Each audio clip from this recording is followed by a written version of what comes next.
twongeye kubaho ikaze kandi turabamenyesha ko turi muri yanjyana uburezi, Bibiliya n'uburezi, Bibiliya yacu n'uburezi, amahame ya Bibiliya yerekeye uburezi, aho uburezi buhuriye no kubaha Imana, aho uburezi buhurira no gucungurwa, uburezi nizo iyo ngingo turiho. Kandi reka tubanze dusenge Imana. Turagushimiye umugabo w'amahanga, tugushimiye uyu mwanya wongeye kuduha. Reka rero ijambo ryawe bikwiga rikomeze ridufashe, kandi nkuko byari byifuzo by'umwanditsi yuko abantu bazafashwa no kumva ibyo yanditse, kandi bitugirira akamaro mu izina rya Yesu. Tuhaye ikaze mwebwe mwese muri mu majyepfo n'amajyaruguru n'Iburasirazuba n'Iburengerazuba, kandi reka tubanze twongeye tubasabe wa musanzu n'ubundi. Kora subscribe niba utari wayikora, aho ngaho kuri subscribe aho ngaho rwose ureba abanza ukakanda aho hasi, kanda kandi aho ngaho kuri like niba kuri subscribe naho kanda kuri like aho ngaho, kandi wanakora igihe busoreze wanacyohereza n'abandi, wakora share ikiganiro ukacyohereza abandi, kandi mwanaduha na comment niba tubikenera. Ubu rero twongeye kuba turi kuganira nyine ku isoko y'uburezi nyakuri n'umugambi wabwo. Ubwo ni igice cya kabiri, twongeye dusomeye amagambo, ariko twebwe twese ubwo tureba ubwiza bw'umwami tureba nko mu ndorerwamo mu maso yacu adatwikiriye, duhindirwa gusa nawe tukaba ubwiza buruta ubundi kuba bwiza nk'ubw'umwami w'umwuka. Bakabiri bakora igice cya 3:18. Ariko twebwe twese ubwo tureba ubwiza bw'umwami tubureba nko mu ndorerwamo mu maso yacu adatwikiriye, duhindirwa gusa nawe tugahabwa ubwiza buruta ubundi kuba bwiza nk'ubw'umwami w'umwuka. Aha ngaha rero murabyumva, mu isoko y'uburezi, kumenya uwera n'ubuhanga ni imigani 9:10. Noneho yuzuye nayo ubona amahoro niyo wisha 22 umurongo wa 21.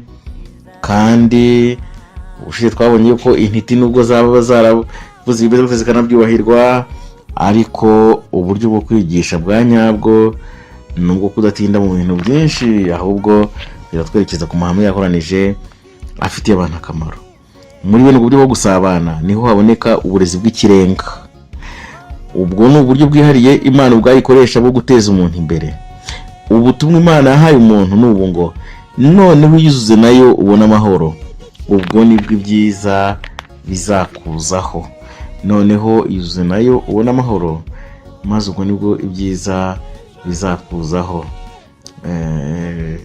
Nukumwana n'aba batura muzamu watuwe by'ukuri, nukuvuga ko kuva umunyabyaha acumuriye, noneho rero umuntu kugira ngo ibyiza byongere bimwegere no kwiyunga n'Imana. Paulo yaranditse ati ubu twateranijwe no gusangira urupfu nk'urwe, tuzaba kandi none duteranijwe nawe gusangira kuzuka nk'ukwe, tuzanasangira ubwiza, tugasangira ubwiza. Ibyo rero nibyo bituma nyine hari byiza kwiyuzuzaho n'Imana kugira ngo ibyiza bituzeho. Uburyo bw'imyigishirize bwavuzwe muri aya magambo nibwo bwakurikizwa mu burezi bwakurikizwaga mu burezi bwahabwaga inyoko muntu. Ubwo yari agifite ubwiza bw'umuntu utanangwamo icyaha, Adamu yari muri Edeni yera, kandi Imana niyo yamwigishaga. Kugira ngo dusobanukirwe n'ibikubiye mu murimo w'uburezi, dukeneye kubanza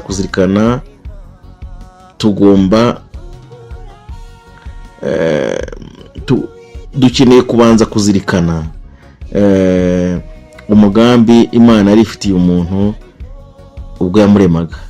Dukeneye kandi kuzirikana ihinduka ry'imibereho y'umuntu ryabayeho rizanywe no kumenya ikibi, ndetse na gahunda y'Imana mu gusoza umugambi wayo uhebuje mu byerekeye uburezi bwagenewe inyoko muntu. Igihe Adamu yavaga mu biganza by'umuremyi yari yambaye ubwiza bw'umuremyi we mu by'umubiri no mu ntekerezo no mu by'umwuka. Imana iri mu muntu ngo agire ishusho yayo, ase nayo, kandi byari umugambi wayo uko umuntu azajya arushaho kuramba, ari nako azajya arushaho kugaragaza rwose iyo shusho, akarushaho kugaragaraho ikuzo ry'umuremyi. Ubushobozi bwose bw'umuntu bwashobora gukura, kandi ubushobozi bwe n'imbaraga bigahora byiyongera. Imana rero yateganirije ababyeyi bacu ba mbere ahantu hagari cyane ho kwigira, kandi aho bagomba gukora ubushakashatsi hari ahantu heza cyane. Ubwo bw'ibyaremwe biri mu isanzure ari nabyo bitangaza imirimo y'intoki, ari nabyo bitangaza imirimo y'iyo ifite ubwenge butunganye. Aho niyo 3:16 byararikaga umuntu ngo agire inyota yo kwiga. Bibiliya ni igitabo cyanditsemo uburyo bwinshi bugura abantu, ariko ibyaremwe nabyo bigaragaza urukundo rwayo. Ibyaremwe nabwo ubwabyo bimeze nkaho byanditseho rwose n'ikaramu y'Imana, yireba uruhererekane rw'ibinyabuzima, yirebye ukuntu abantu babaho, yirebye buri kimwe kibe cyerekana urukundo rw'Imana. Urebye indabyo, kwitegereza inyoni, kwitegereza buri kimwe niho abahanga muri siyansi basa n'abashaka gutekereza ko ngo ubumenyi bagira bwo gusobanukirwa isi, gusobanukirwa ibyaremwe, gusobanukirwa ubwo bumenyi n'ubundi niko Bibiliya ivuga. Bibiliya ivuga ko n'ubundi niko bimeze. Aho ngaho harimo ijambo ry'Imana. Amahirwe ahebuje umuntu yari afite yari ayo gusabana n'Imana imbona nkubone no mu buryo butaziguye. Iyo Adamu akomeza kuba indahemuka ku Mana, ibyo byose byari kuba ibye iteka ryose. Mu bihe bihoraho iteka ryose, Adamu aba yarakomeje kunguka ubutunzi bushya bw'ubwenge, akavumbura amasoko afutse y'umunezero, kandi akagira imyumvire isobanutse y'ubwenge, ububasha n'urukundo by'Imana. Yari kurushaho gusohoza rwose umugambi wo kuremwa kwe, aba yaragaragaje rwose ikuzo ry'umuremyi. Ariko kutumvira ibi byose yarabinyazwe. Kubera icyaha, ishusho y'Imana yarangiritse kandi ijya guhanagurika burundu. Ubushobozi bw'umubiri w'umuntu bwacitse intege, ubushobozi mu mitekerereze buragabanuka, kandi imirebere ye mu by'umwuka irijima. Nta kindi yari ategereje uretse urupfu. Nyamara inyoko muntu ntiyaretswe, nta byiringiro ihawe. Kubera urukundo rw'Imana n'imbabazi zayo bitarondoreka, inama yo gukiza umuntu yari yarateguwe, kandi igihe cyo kwihana ngo ababarirwe cyaratanzwe. Mu mugani w'intama yazimiye, mu mugani cyane umugani w'intama yazimiye, havuga ko ubusobanuro bwawo bugaragaza yuko nk'uko icyaha kijyana umuntu kikamugeza ahantu atabasha kwikura, ngo niko n'urukundo rwaducunguye ruhamusanga rukamuzamura kugeza n'ubwo arenga n'abamarayika batigeze bacumura. Murumva rero ibyo byiringiro, muri icyo cyizere, murumva ukuntu bihambaye. Umurimo wo gucungura umuntu wari kuba wo kugarura mu muntu ishusho y'umuremyi we, gusubiza umuntu ubutungane yari yararemanywe, guteza imbere imikurire y'umubiri, intekerezo n'ubugingo bye, kugira ngo umugambi w'Imana mu kumurema ubashe kugerwaho. Uyu mugambi w'uburezi ni intego ikomeye y'ubuzima bw'umuntu. Uyu ni wo mugambi w'uburezi n'intego ikomeye y'ubuzima bw'umuntu. Urukundo ni rwo rufatiro rw'igikorwa cyo kurema no gucungura umuntu, ni narwo rufatiro rw'uburezi nyakuri. Ibi bisobanurwa neza mu mategeko Imana yatanze ngo ayobore ubuzima bwa muntu. Itegeko rya mbere kandi riruta ayandi ni iri ngo ukundishe Uwiteka Imana yawe umutima wawe n'ubugingo bwawe bwose n'imbaraga zawe zose n'ubwenge bwawe bwose. Luka 10:27. Gukunda Imana ihoraho kandi izi byose, ukayikundisha imbaraga zawe n'ubwenge bwawe bwose n'umutima wawe, bisobanura ko imbaraga zawe zose ziba zakuze, zageze ku rugero ruhaditse. Ibi bishatse kuvuga ko ishusho y'Imana yongera kugarurwa mu muntu wese uko yakabaye. Itegeko rya kabiri ni nk'irya mbere, riravuga riti ukunde mugenzi wawe nk'uko wikunda. Matayo 22:39. Itegeko ryerekeye urukundo risaba ubwitange bw'umubiri, ubwenge n'ubugingo bikegurwa gukorera Imana na bagenzi bacu. Kandi nubwo uyu mubiri utuma tubera abandi umugisha, natwe ubwacu utuzanira umugisha ukomeye cyane.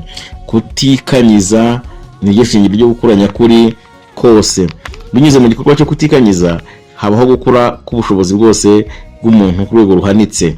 Tugenda turushaho rwose kuba abasangiye kamere n'Imana, tuba twizihiye ijuru kuko turyakira mu mitima yacu. Kubera ko Imana ariyo soko y'ubumenyi kuri bwose, nk'uko twamaze kubibona, umugambi wa mbere w'uburezi ni ukuyobora intekerezo zacu ku kuyihishurirwa. Adamu na Eva bungukaga ubwenge binyuze mu gusabana n'Imana mu buryo butaziguye, kandi bayigiragaho bifashishije ibyo yaremye. Mu butungane bwabyo bw'umwimerere, ibyaremwe byose byagaragazaga igitekerezo cy'Imana. Iyo Adamu na Eva bitegerezaga ibyaremwe, basangaga byuzuye ubwenge mvajuru. Ariko kubwo gucumura, umuntu yatandukanijwe rwose no kwigishwa n'Imana binyuze mu gusabana nayo imbona nkubone, ndetse no kwigira ku byo yaremye ku rwego rukomeye cyane. Isi yahindanijwe kandi yahumanijwe n'icyaha, igaragaza icyubahiro cy'umuremyi ku rwego ruto cyane. Ni iby'ukuri ko ibyigisho Imana yateguriye umuntu kwigira ku byaremwe bitasibanganye burundu. Kuri buri rupapuro rwose rw'umuzingo munini cyane w'iby'Imana yaremye haracyariho ikimenyetso cy'inyandiko yayo. Ibyaremwe biracyavuga iby'umuremyi wabyo. Ni koko guhishurirwa kw'igice kandi ntigutunganye, kandi ku bwa kamere yacu yacumuye ndetse n'intege nke zacu no kutagira ubushobozi bwo kureba nk'uko bikwiriye, usanga tudashoboye gusobanura ibintu mu buryo butunganye. Dukeneye kuyihishurirwa mu buryo bwuzuye bwa bundi Imana yatanze mu ijambo ryayo yandikishije. Ibyanditswe byera nibyo rugero ngenderwaho rutunganye rw'ukuri, kandi ku bw'ibyo bigomba guhabwa umwanya w'ikirenga mu burezi. Kugira ngo tubashe kubona uburezi bufite ireme, dukwiriye kumenya Imana umuremyi wacu, kandi tukamenya Yesu Kristo ari we mucunguzi wacu nk'uko byahishuriwe mu ijambo ryera. Umuntu wese waremwe ku ishusho y'Imana yahawe ubushobozi busa n'ubw'umuremyi we, imyifatire y'umwihariko n'ubushobozi bwo gutekereza no gukora. Abantu iyi mbaraga igaragariramo ni abantu bahabwa inshingano, bakaba abayobozi mu gutangira imirimo mishya kandi bagateza impinduka nziza mu mico. Umurimo w'uburezi nyakuri ni uguteza imbere izi mbaraga, gutoza abasore bakaba abantu bitekerereza, batagendera ku bitekerezo by'abandi kandi ngo aba ari byo bagaragaza gusa, aho kugira ngo mubahambire ku nyigisho zavuzwe cyangwa zanditswe n'abantu. Nimureke bayoborwe inzira igana ku masoko y'ukuri, ahantu hagutse hakorerwa ubushakashatsi mu byaremwe no mu byahishuwe. Nimubareke batekereze ku bihamya bikomeye by'inshingano bafite aho ibaganisha, bityo bizatuma ubwenge bwabo bwaguka kandi burushaho gukomera. Aho kugira ngo ibigo by'amashuri bisohore abigishwa babanebwe kandi badafite imico ihamye, bakwiriye gusohora abantu bafite imbaraga zo gutekereza no gukora. Abantu bategeka bibaho ntibabyemerere ko bibategeka.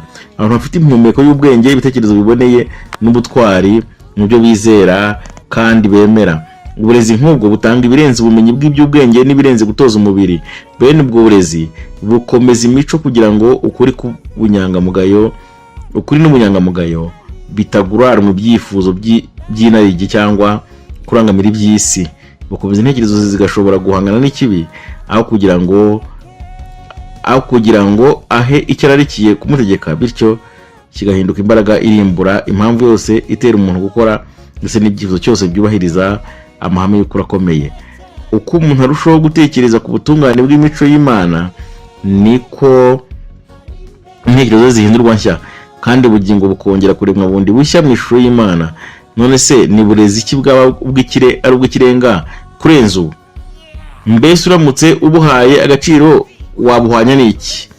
Ntibuboneshwa izahabu, kandi nta feza igererwa kuba ikiguzi cyabwo. Ntabwo bugereranywa n'izahabu ya Ofiri cyangwa shohamu y'igiciro cyinshi, haba na safiro. Izahabu n'ibirahure ntibihwanye nabwo, kandi ntibwaguranwa imyambaro y'izahabu nziza. Ni ukuri igiciro cy'ubwenge kiruta marijani. Yobu 28:15 kugeza 18. Umugambi mwiza Imana ifitiye abana bayo urahanitse kandi kurusha igitekerezo gihanitse umwana w'umuntu ashobora kugira. Gusa n'Imana niyo ntego tugomba guharanira kugeraho. Imbere y'umwigisha hari inzira ikinguye agomba kunyuramo kugira ngo akomeze gukuza amajyambere udahwema. Afite intego agomba kugeraho, afite urwego agomba kugeraho, kandi urwo rwego rukubiyemo ikintu cyiza cyose kiboneye kandi cyubahwa. azatera imbere yihuta mu buryo bushoboka bwose mu ishami ryose ry'ubumenyi nyakuri. Ariko nk'uko ijuru n'isi, nk'uko ijuru ryitaruye isi, ni nako n'imbaraga ze zose zizerekezwa ku bintu by'igiciro gihanitse kiruta inyungu zo kwikanyiza n'iz'igihe gito. Umuntu ukorana n'umugambi w'Imana mu murimo wo kumenyesha urubyiruko Imana kandi akagorora imico yarwo igasa n'iy'Imana, aba akora umurimo mwiza w'agahebuzo. Iyo ahwiturira urubyiruko kugira inyota yo kugera ku rugero Imana ishaka, aba arugezaho uburezi buhanitse nk'ijuru kandi bwagutse nk'isanzure. Ni uburezi budashobora kurangirizwa muri ubu buzima bwa none, ahubwo buzakomereza no mu buzima buzaza. Ni uburezi buhesha umwigishwa umaze gutsinda urwandiko rw'inzira, rumukura mu ishuri ategurirwamo ryo ku isi, rumujyana mu ishuri risumbuyeho ariryo ryo mu ijuru. Ariko ngo ubwo burezi buhanitse nk'ijuru kandi bwagutse nk'isanzure. Yemwe murayumva aya magambo.